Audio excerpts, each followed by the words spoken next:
Let's get a senior fellow at the Menzies Research Centre, Nick Cater, in to discuss the latest news of the day. Nick, Lidia Thorpe did certainly steal many of the headlines during this royal tour. What were your feelings about King Charles and Queen Camilla? I was smitten, I have to say, Rita. I was in the crowd on Sunday, looking at them from a great distance. As close as I got, I didn't get to meet the King or the Queen. But look, I think it was terrific they were here. I mean, for those of us, in fact, I guess almost everybody who's watching this program would only have known one monarch, and that was Queen Elizabeth. And we all were nervous about the transition of power, how that would go, because we'd never seen it before, but it's gone seamlessly. And to have the King here was just to put the stamp on that. So I'm very much grateful that His Majesty came. And so you're hearing from a convinced royalist, a monarchist here, Rita, so I'm afraid that's about the best I can say. Well, yeah, I'm interested in your thoughts on Senator Lidia Thorpe, because her antics are still being debated and criticised. And as are her demands, because it wasn't just a stunt. She does have a list of demands she wants met, and she's been criticised for being an enthusiastic participant, a beneficiary of the system she claims to hate. And not only is she a senator in the Australian Parliament on a healthy salary, fantastic benefits, but she's also a regular, Nick, in the ultra-exclusive Qantas Chairman's Lounge. Now, how does she reconcile that with her thoughts on Australia? Well, you've got to remember, Rita, that the Chairman's Club always was and always will be Aboriginal land. Sovereignty never ceded. So it's actually lucky that she lets the rest of us in, of course. But look, I mean, I'm really astounded that the Senate cannot get together and vote her out, because she did take a loyal oath when she came into office, albeit through gritted teeth, to the sovereign, to the Crown. And she's clearly disobeyed that, and clearly shown that she didn't mean that 1 inch by her outrageous behaviour in this week. I mean, this very unkempt, unprincipled woman just stands up and starts screaming obscenities at the King, and she is a member of our Parliament. I'm embarrassed by that, quite frankly, and I think the Senate, I'm surprised that the Senate doesn't seem to think it's got the powers to actually get her out or make her accountable for that, because they should. Now, I know she's got plenty of criticism, and rightly so, but I do think she will see this week as a win. She has had enormous coverage overseas, particularly in the British media, and there will be plenty of Republicans here who might quietly agree with some of her points, which tells you more about them, I guess. Now, I'm going to play some painful footage, painful for Victorians, Nick. Here are some folk in Glasgow telling Herald Sun reporter Newey just how happy they are that long-suffering Victorian taxpayers are paying for their Commonwealth Games. We're really excited about the opportunity and happy to welcome people to our city. Yeah. Brought the city together, it's given the place a real buzz. People are been really exciting to have something actually in Scotland rather than us having to travel elsewhere. I think it's very good for the city. Most of that, quite a number of people are going to visit the city. That's bringing foreign income. Yeah, I'm sure it'll be great for them. I'm sure it'll be fantastic to have all the tourists and the locals enjoying the Commonwealth Games that we've paid for. Victorians have paid around $600 million in total, and around $200 million of that going to Glasgow to actually hold the Games. The state's not in a good place, Nick.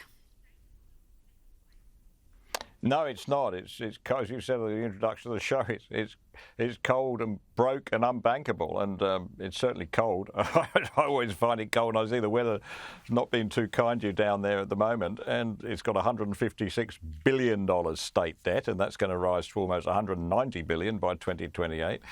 And no wonder, because they keep throwing money around like confetti, and then end up. They decide they didn't want the Games after all, but they've still got to pay money to Scotland. It's disgraceful, and Dan Andrews the mystery to me is anybody ever voted for him, but plainly people down there did. Perhaps the cold gets to their heads or something, but he is what he is, and I just think that we're just desperate for an opposition that can turn itself into a government. Well, I think you just hit the nail on the head there. He got re-elected not only because he was a skillful politician, but he had no opposition. And I think people look at Victorians like we're some sort of a freak show, but when you've got a completely spineless, principleless, hopeless opposition, then you do have the other side elected quite easily. Now, one of Australia's top property developers, Tim Gurner, has weighed in on Victoria's housing crisis and the dire state of Melbourne. He told the Australian Financial Review that the strong consensus in other states is that Victoria is broke, it's cold, and your property prices don't go up. Why would you invest in Melbourne when there's been next to zero capital growth and the state has a massive debt problem?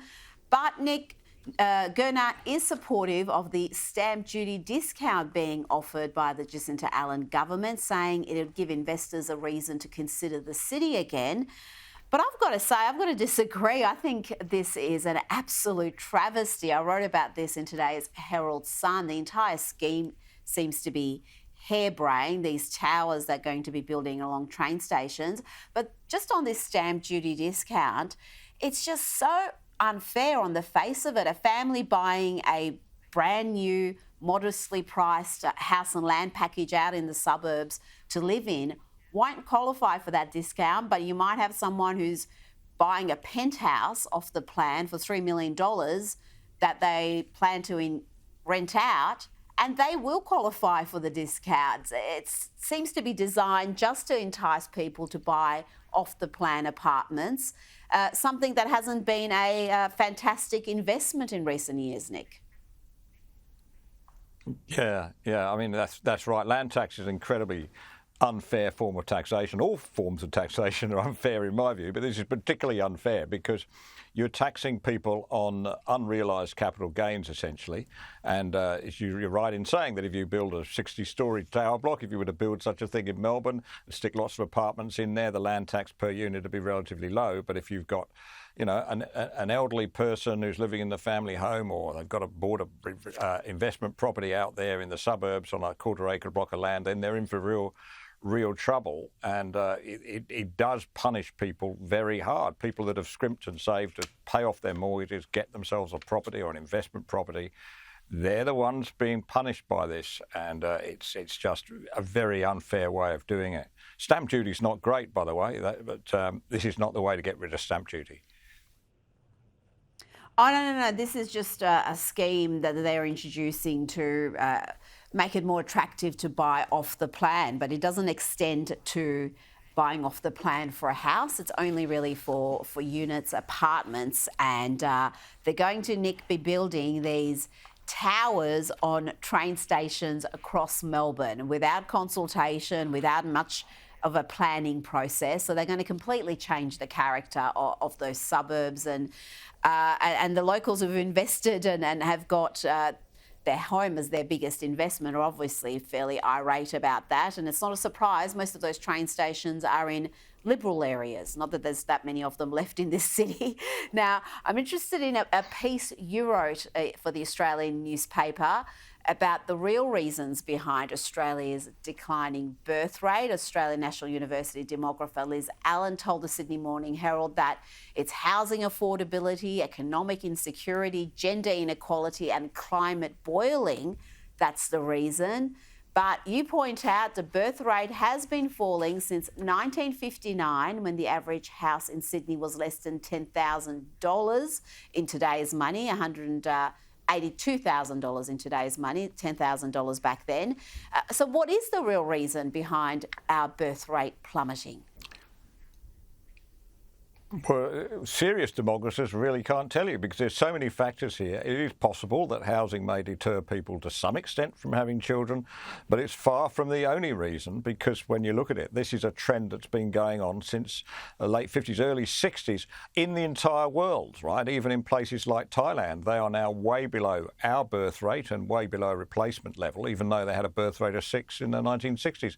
So everywhere except sub-Saharan Africa, birth rates have fallen off a cliff and are continuing to fall.